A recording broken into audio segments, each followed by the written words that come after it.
નર્મદા જિલ્લામાં વરસાદી માહોલ ગરબા આયોજકો અને ખેલૈયાઓમાં ચિંતા વ્યાપી છે। ડેઢિયાપાડામાં 4 ઇંચ વરસાદ ખાબક્યો છે। ડેઢિયાપાડા અને સાગબારામાં વધુ વરસાદ પડવાના કારણે કરજણ ડેમમાંથી 32,000 ક્યુસેક પાણી નદીમાં છોડવામાં આવી રહ્યું છે।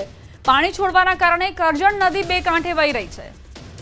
ડેઢિયાપાડામાં 4 ઇંચ વરસાદ બાદ શું સ્થિતિ સર્જાઈ છે તે આપ અંદાજ લગાવી શકો છો। ઠેર ઠેર પાણીના કારણે લોકો પરેશાન, ખેલૈયાઓ પરેશાન, આયોજકો ચિંતામાં ગરકાવ કે આખરે આ પાણીના કારણે જે કાદવ કીચડની સ્થિતિ ઉત્પન્ન થઈ છે તેને કેવી રીતે દૂર કરવી। નર્મદા જિલ્લામાં વરસાદી માહોલ જામ્યો છે। હવામાન વિભાગની આગાહી પ્રમાણે જ વાત હવે નડિયાદની કરવી છે। શહેરમાં ધોધમાર વરસાદ ખાબક્યો છે। માત્ર 15 મિનિટમાં અડધા ઇંચથી વધારે વરસાદ વરસ્યો। કાળા ડિબાંગ વાદળો ઘેરાયા। ભારે પવનની વચ્ચે વિઝિબિલિટી ઓછી થતા વાહન ચાલકોને હેડલાઇટ ચાલુ કરીને વાહન હંકારવાની ફરજ પડી। હજુ પણ ધોધમાર વરસાદ પડી રહ્યો છે। નવરાત્રીના આયોજકોમાં પણ ચિંતાનો માહોલ વ્યાપ્યો છે।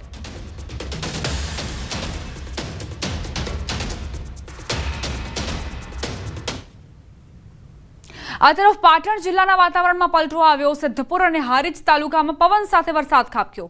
સરસ્વતી તાલુકામાં પણ કેટલાક ગામોમાં વરસાદ। નવરાત્રીનું આયોજન કરતા ગરબા આયોજકો અને ખેલૈયાઓની ચિંતામાં વધારો। વરસાદ અને સાતમા નોરતો બની શકે છે જિલ્લામાં વિલન। સાતમા નોરતે જે વરસાદ આવ્યો છે તેના કારણે આયોજકોમાં ચિંતા વ્યાપી છે। તો માત્ર વિસ્તાર બદલાઈ રહ્યા છે, પરંતુ રાજ્યભરના અલગ અલગ જિલ્લાઓમાં જે પરેશાનીઓ છે તે એક જ પ્રકારની સમાન જ જોવા મળી રહી છે।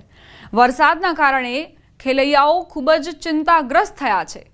પાટણ જિલ્લામાં વાતાવરણમાં પલટો આવ્યો છે। હારીજ તાલુકામાં વાતાવરણ બદલાયું। હળવા પવન સાથે વરસાદ ખાબક્યો। હારીજ શહેર સહિત નજીકના ગ્રામ્ય વિસ્તારોમાં વરસાદી વાતાવરણથી ગરબા આયોજકો અને ખેલૈયાઓમાં ચિંતા વ્યાપી છે। હારીજ શહેર સહિત ગ્રામ્ય વિસ્તારો પ્રભાવિત જોવા મળી રહ્યા છે।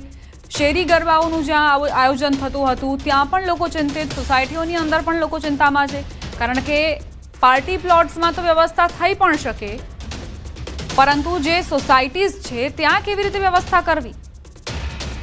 વાતાવરણમાં અચાનક પલટો આવ્યો અને ત્યારબાદ એકાએક વરસાદ વરસ્યો। પવનની ગતિ પણ ખૂબ જ વધુ નોંધાઈ છે। અંબાજી પંથકના વાતાવરણમાં એકાએક પલટો આવ્યો। દિવસભરની ગરમીના ઉકળાટ બાદ બપોર પછી વાતાવરણ પલટાયું। આકાશમાં કાળા ડિબાંગ વાદળો ઘેરાયા। વાદળોની ગર્જના સાથે વાતાવરણમાં પલટો આવ્યો। વરસાદ પડવાની શક્યતાને લઈને મંદિર 4 ચોકમાં સાઉન્ડ સિસ્ટમને સુરક્ષિત કરાયું છે। સાઉન્ડ સિસ્ટમ અને લાઇટિંગને પ્લાસ્ટિકથી ઢાંકવામાં આવ્યા। વરસાદ પડે તે પહેલા સાઉન્ડ અને લાઇટિંગને સુરક્ષિત કરાઈ। જો વરસાદ પડે તો આજે નવરાત્રીની મજા બગડી શકે છે।